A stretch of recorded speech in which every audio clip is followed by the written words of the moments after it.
Hello and welcome to a brand new episode of Beyond Disabilities Ride Access Park. If you're new to this series, um, this is a series where I've been travelling all over 2024 to all the different Merlin theme parks. So that's Legoland Windsor Resort, Alton Towers Resort, Chessington World of Adventures Resort, and coming up in November, which will be the final in this series, Thorpe Park. So in this video, I am going to review Chessington World of Adventures. So if you haven't watched the other videos, there is a playlist on here on YouTube and on Spotify, I think as well. I've got a playlist for this specific series where I go around to the different theme parks and I review all of the disability schemes, ride availability, and my experience in general. Really, it's not just the Merlin Ride Access Pass. So I'll start. So if you missed the first video, the Legoland video, basically I went to Legoland in Chessington for my birthday and back in September. I did Legoland on the 10th, where I went to Chessington on the 11th, the day after. So I drove to the hotel and I stayed at the zoo. What was it? It was the Safari themed hotel. I forgot the name. I stayed there. Parking was included, so that's good. That saves the money right off the back, and you got breakfast included as well. So I went to the hotel. I checked in online, and so I literally just showed the lady, and I got my room card. I went to so you went in the reception, which is the first bit you went into, and then you look out onto the restaurant. There's some lifts on the left-hand side. So I went to the lift, went to my room. Um, Unpacked and got everything ready. It was a really nice room. They very kindly gave me an accessible room, which was nice. I didn't ask for it, but it was bigger than normal rooms. It had two double beds in, which was surprising. So it was a twin double room, which I didn't pay any extra for, and they kindly gave that to me. It had a TV. It had a accessible bath and a toilet as well. Um, they had tea and coffee making facilities. They had kettle, tea and coffee, and they had very kindly gave two Oreos in the room as well, which was a nice touch. They didn't have to do that, but they did. I think they might have some partnership with Oreo. I got unpacked. Nice and easy. The card walk away. The lift was okay. It was easily navigable to find my room. The room view was amazing. It looked out over the zoo area. I believe some rooms you can pay extra to sort of have giraffes actually right near your room and get to feed them and have experiences, but I didn't pay any extra. But this looked over the zebra sections, which was amazing. So I did that. I went down to the restaurant. Now, I'm going to be open and honest. The restaurant, the staff were lovely. The food was nice. However, one big thing, and I know theme park food is majorly expensive, but this was extortionate for tea. And I wouldn't be able to get some delivered because there was barriers with number plate ANPR, automatic number plate recognition, to allow you in and out of the park, uh, in the car park. The food, I was struggling to find something for under £30. I'm not gonna lie, my food came to, I think it was £35 with a drink, which is a lot. And I had a hand kebab and I think there was some chips and stuff as well. But that is a lot of money. I'd expect to pay that place in a five-star restaurant. This wasn't a five-star restaurant. Like, the food was nice and the staff were lovely, but it wasn't Michelin starred or anything, and there weren't any opportunities or other food outlets to go to, which is a bit disappointing. And especially as you're paying for the room and theme park tickets as well, which are all separate. Um, Now, luckily, because I've got blue light discount, I did get discount on the room and the theme park tickets as well, which helped a bit. But the food, yeah, honestly, that was really expensive. And if Justin do watch this, I hope you review the price of food. Now, I know this year Aramark has taken over quite a lot of the food outlets in all of the Merlin parks and attractions. I'm not sure if they operate the restaurant in the hotel as well, but that could be an explanation of why the food prices are so expensive, because they have shot up exponentially. But to put it into context, I think the buffet in the parks, I think that's £26 per adult now. This food in the Chessington Hotel was a lot more expensive than that. It was nice, but I don't think it was worth um 30 quid, £35 in total. So the hotel itself has a exclusive access to the park. You get early ride access. It's got a swimming pool. It's got arcade. The restaurants as well. There's actually split into two sections. It's got a little shop too if you get anything, and it does have entertainment for kids as well. Now, I wanted to go to the swimming pool in the evening. However, for some reason, they offer a pre-book system, sort of similar to COVID times. But also you only get complimentary access to the pool. Um, if you're in certain rooms that have themed suites, like Oreo, Capri Sun, and Jumanji and stuff, and they get complimentary access. But for anyone else, do you have to pay to go to swim pool, which I think is ridiculous for the amount I might paid for the room, even with the discount. I think pool access should be complimentary, and I don't think it should be on a pre-booking basis. I tried, um, yeah, but I think it should be included. I don't think that's too much of ours. I've never been stayed in a hotel where we have to pay extra to access the swimming pool, which was a shame because I just want to go, like just relax after a day in the park. It would have been nice, but I wasn't going to pay £5. I think it was possibly more to enter the swimming pool and not made of money. So that was a bit disappointed. So I just basically went back to the room. The theme park had closed by now, so I just went back and just to watch TV basically. Uh, so I woke up next morning. I packed my stuff. I went down for breakfast. The breakfast is actually lovely. Breakfast is included, which is good. Which is really good. It was really extensive. They had a mixture of cooked foods, continental options, pastries, drinks as well. There was no limit to soft drinks. I don't think it was from what I remember. Pretty sure I had two orange juices and don't think I got charged for them.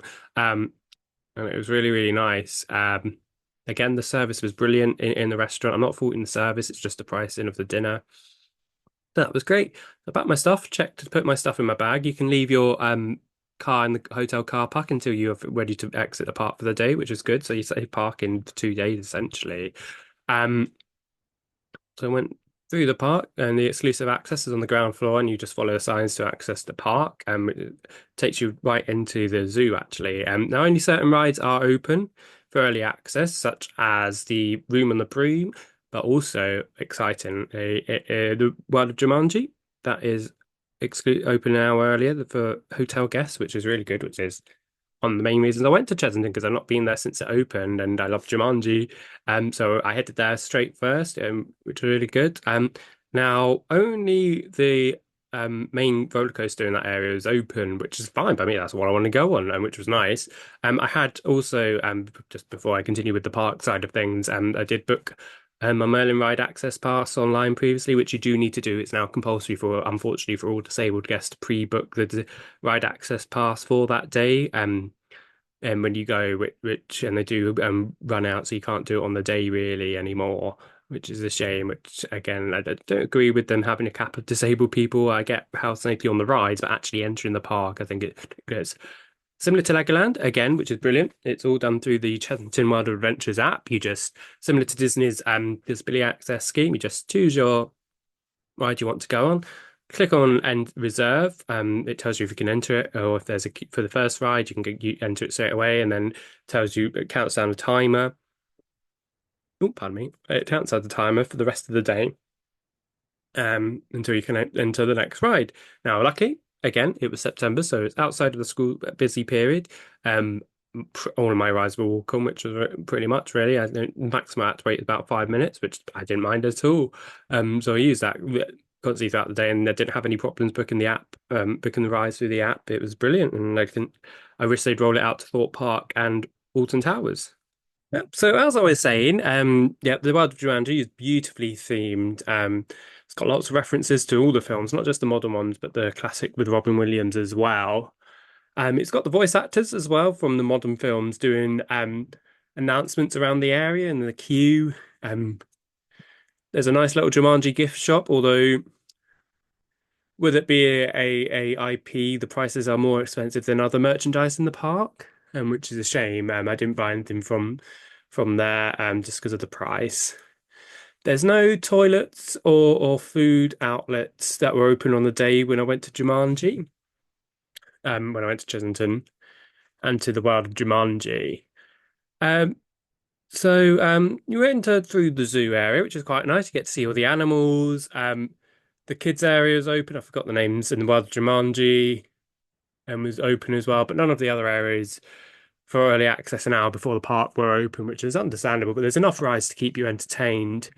I like the fact that they still got references to old rides. So, for example, the Room and the Broom before that, it was Hocus Pocus, which was one of my all-time favorite rides at Chessington when I went up to a kid.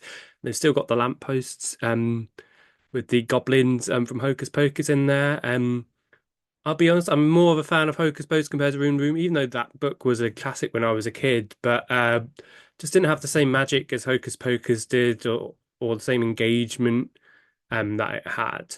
Um, yeah, I think I just spent the first hour on watching Jumanji, to be honest, and then I made my way to Room in the Broom. Uh, And then I went to, it's nice that it's still got classics there. They've got Vampire, that's still there. It's quite old now, but it's very good. It still holds its own.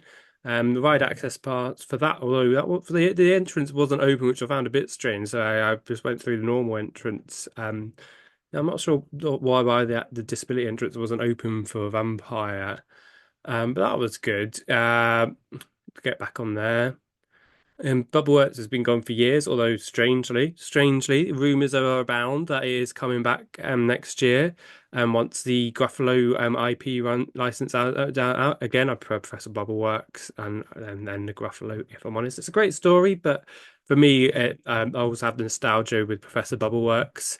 Um, and even more further to that, they have got merchandise in the shop for Professor Bubbleworks and new merchandise, not just an old stuff. It's brand new merchandise, which makes me think they're probably going to bring Bubbleworks back. It would be amazing if they do. Uh, Dragon's Fury, that's still there. I remember that opening. That was good. I remember that first opened by Skip. Anyone else remember that when it was sponsored by Skips? Has Skips merchandise around the ride. That area has really changed since I was a kid because only it used to just be that Dragon's Fury ride. Now it's got quite a few play areas and stuff for the kids in there. What else? At Chessington, that was good. Jumanji. Oh, Croc Drop, that was really good. A really good themed drop tower went up. It's a bit of a short cycle though, especially for Quiet. They could probably have done a bigger cycle. Um, that was really good. I'm going to have a look on my phone, and I will keep this in for editing purposes just to see what other rides were, because I can't remember, because it's back in September, and unfortunately, due to be honest, I wasn't able to do this any sooner. But let's just have a look at the ride list. So the whole I haven't been to Chessington as a kid, and there was a whole area when I was a kid called Beano Land. That's been turned into sort of a jungle area, although all the same rides are there, minus Cobra. Cobra is really good. It's like a spinning there's Zampala Disco, I think that's what the ride name is, which was really good. That wasn't there when Beano Land was there. That area was quite empty and looked quite dilapidated, which was kind of sad because in the daydream when it was Beano Land, I think subsequently Angry Birds Land, it had a lot more energy there, a lot more atmosphere, but it just looked very abandoned and unloved, if I'm honest. Toon Blaster, that was a classic from my day. That's still there. It's still fun, good laser ride. Although feels a bit dated there. I don't want screens and ride like the props are good, but some of the props weren't working, the lights weren't on, which felt a bit sad if I'm honest. Which is a shame. Uh, so yeah, ride reliability again this year for some reason. Merlin Parks, ride reliability. Chessington was a lot better for ride availability than Legoland was. There's quite a few at Legoland if you're unsure what I'm talking about, look in the previous ride. But ride reliability has been a massive problem at all the Merlin parts this year. And the reliability has been awful. For some reason, Rattlesnake is closed, which is one of the big rides in Chessington. No notice on their website to say why or if it was going to be open or closed. I know other like Theme Park Worldwide has been quite a few times to Chessington and that wasn't open, but there's still no reason why. It was just closed, which is such a big shame. Um, Luckily, because I had early access, I managed to get on all the rides I wanted to. But then I saw on the app throughout the day that they just kept breaking down throughout the day, which is so sad to see. UK theme parks doing that. Well, I say UK theme Merlin parks doing that because I haven't been to Blackpool and Jake Manager this year, which I will do next year. And I'll do a sort of review of their access parks passes and disability schemes. Which is just so sad. There's a Runaway Mine Train, which was just abandoned, which is quite dangerous actually. They only had sort of like barriers in front of it. Now, obviously, not sea barriers are not supposed to go in. There was no staff member there. I think they've just announced a Minecraft ride, so I think that's what's going to be there either next year or the year after. But at the time, there's no notice to see what happening. When I was eating my food, which I'll come on to food in a minute, there was I could see kids wandering through the barriers, which seems really dangerous, especially if they were removing rides. Obviously, there'd probably be construction men and thing there, but they could just walk in there, and that was really worrying to see. Which I let the staff member know in the restaurant. Um, what else? I had something in my mind then.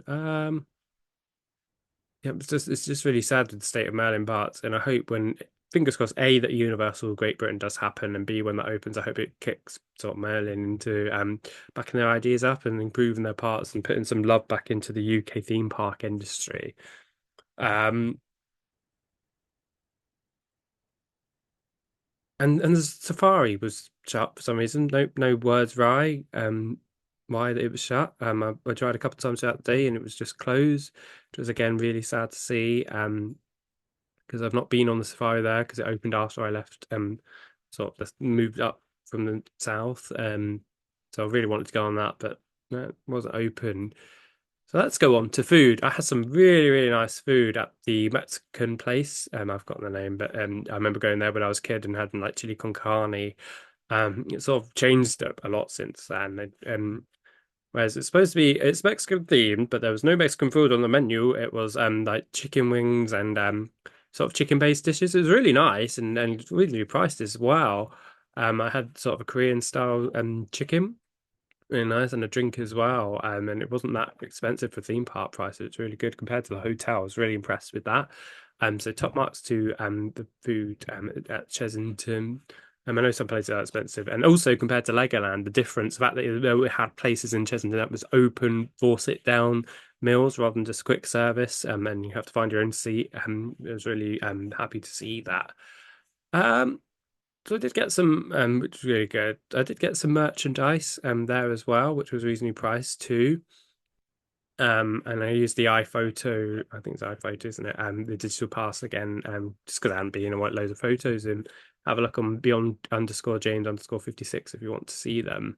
Um, which was good too. That worked fine. Now I did leave quite early because it just wasn't although I haven't been years and years, it just wasn't enough to keep me there all day.